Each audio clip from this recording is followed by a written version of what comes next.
which I also always say the most pretentious name in all of 80s pretentious names. Well, we say the same. You do? Is that why you chose that name, to be as pretentious as possible? The whole point was Paul and I had been writing songs together since we were like 16 years old. In fact, the first time he got an electric piano and an organ, we wrote Electricity when we were 16. First thing we did. We were learning to play by writing songs. Yeah. And but we never dared to go on stage because all of our friends who were into like the Eagles and Genesis and Pink Floyd thought that what we were doing was shit. Yeah. So we might have been right, but yeah, nothing's changed, but it's we've been bluffing it for 47 we years. have. There was a name on the wall though, I'm glad we didn't pick. Yeah. Right below Orchestral Manoeuvres in the Dark, we could have been called Margaret Thatcher's Afterbirth. That's true. MTA.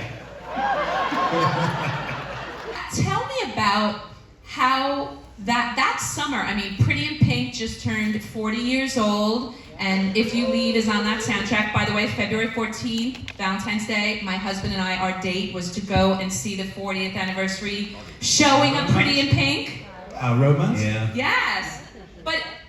Our journey was very different in America. I mean, mainly because, after Factory Records, we signed to Virgin, and we were on Din Disc, but it was owned by Virgin.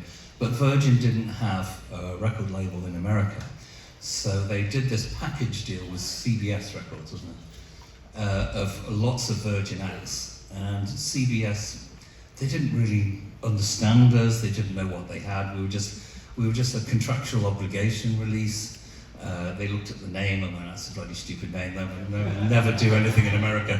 And so they also had Michael Jackson, so all their resources went to Michael Jackson, obviously. So yeah, their idea of releasing our record was to hide it under the carpet and see if anyone found it. And so, by the way, in the same lucky bag, they got Japan and XTC, and they did fuck all for them as well. Yes, absolutely, yeah. So, but there was so this went on for years. So we were releasing records in Europe and having lots and lots of hits, and all of these records weren't doing anything in America. And so, but there was a label called A&M Records who we knew really wanted us. And so we spent a few years trying to prize ourselves out of the CBS deal to get onto A&M, and then we finally did, and then our career really took off. This is what happens when you're with your friend from tweendom for the rest of your life. You know how they say you meet and you're the same age forever of when you met? Yeah. That's you guys. Oh Christ, does that make us still 7? That's when we met. Yeah, we were 7. No wonder we're so juvenile. And Ducky says to Andy, if you don't go to him, you're going to ruin this romantic moment for me. And I keep thinking, if you leave, don't leave now. I was watching it, and I was like, wow, this song actually does really fit this. And you'd never told me before, Andy, if the two of you watched anything. Did you know? Did you see? We went to Paramount. We went down to Paramount when John Cryer and Molly Ringwald were shooting a scene, and they came and said, "Oh, we love your music," and we're like, "Really? What station do you listen to?" K-Rock. Oh, okay, yeah, they're the only station. Yeah, K-Rock, of course. So they were lovely, and then John said, "Right, yeah, here's the script. I want you to write a song for the prom. I want this for the big prom scene." The only proviso was he just said, "It's got to be 120 beats a minute." Because we filmed them dancing to Don't You Forget About Me, and that's 120 beats per minute tempo. Well, okay, we can do that. And then we wrote Goddess of Love, which didn't work out because they changed the freaking end of the movie. I tried to write something that worked. Of course, some of the things is, my mentality was 7 years went under the bridge. That's how long high school is in the UK, from 11 to 18. It's not 7 years in the US. No, yeah, that's the UK reference. I really always wondered that. Mm-hmm. Yeah, but anyway, so the film came out, and the other thing is, we had Secret out, and it was flying up the radio charts. And then Paul missed out on the biggest hit he'd ever written for America because he wrote that song. And they went, John Hughes has changed his mind. He's not going with the psychedelic first title track. He wants If You Leave as the lead single. And we're like, well, but we've got Secret out. So they pulled Secret off the radio.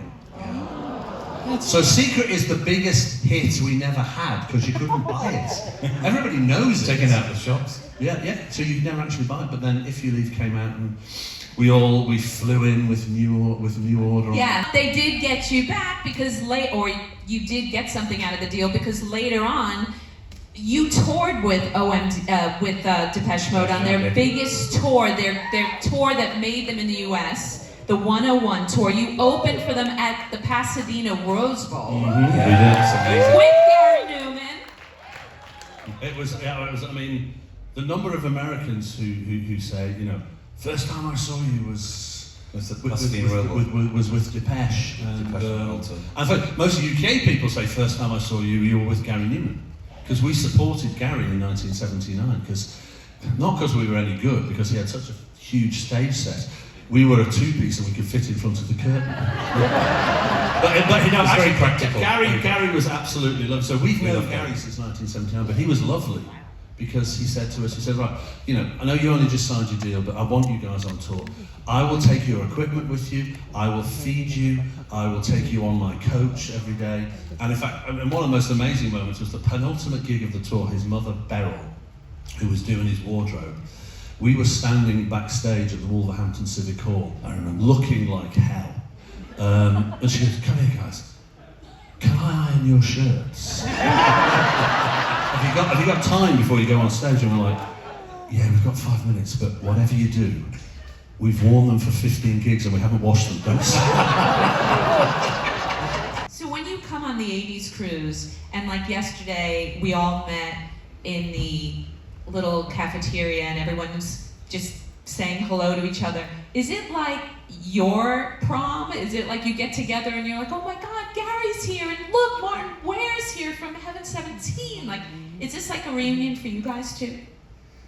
It is. Yeah, it is really. Yeah, I mean, we know all these guys. Yeah. We've known them for donkey's years, so it's like, when you see them again, because everyone's busy, so your paths don't cross very often. So when you do get to see them, it's lovely.